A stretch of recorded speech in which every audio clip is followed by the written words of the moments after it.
বহরমপুরে মুর্শিদাবাদ বিশ্ববিদ্যালয় চত্বরে উত্তেজনা সৃষ্টি। ইউজিসি কোয়ালিফিকেশন থাকা সত্ত্বেও পোস্ট গ্রাজুয়েট ক্লাস করাতে দেওয়া হচ্ছে না। এই অভিযোগে উপাচার্যের দপ্তরের সামনে বিক্ষোভ দেখালেন স্যাটের অধ্যাপকরা। দীর্ঘদিন দাবি জানিয়েও সমাধান না হওয়ায় আন্দোলনে নামার কথা জানিয়েছেন তারা।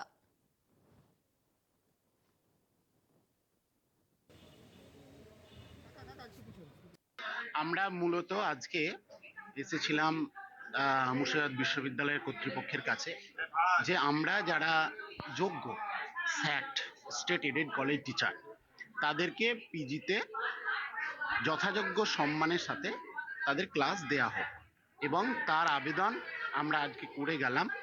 এই আবেদনের মূল যে বিষয় সেটা হলো যতদিন না আমাদের স্যাকদের যারা আমরা স্যাক রয়েছি তাদের যথাযোগ্য সম্মান, কমিটিতে অবস্থান এবং পিজি ক্লাস যতদিন না দিচ্ছে ততদিন না আমাদের এই রকম অবস্থান থাকবেই।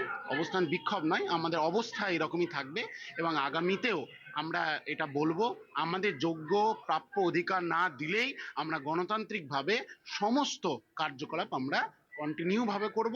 তবে আমরা আশ্বাস রাখবো যেন আবার আপনাদের মুখোমুখি হতে না হয়।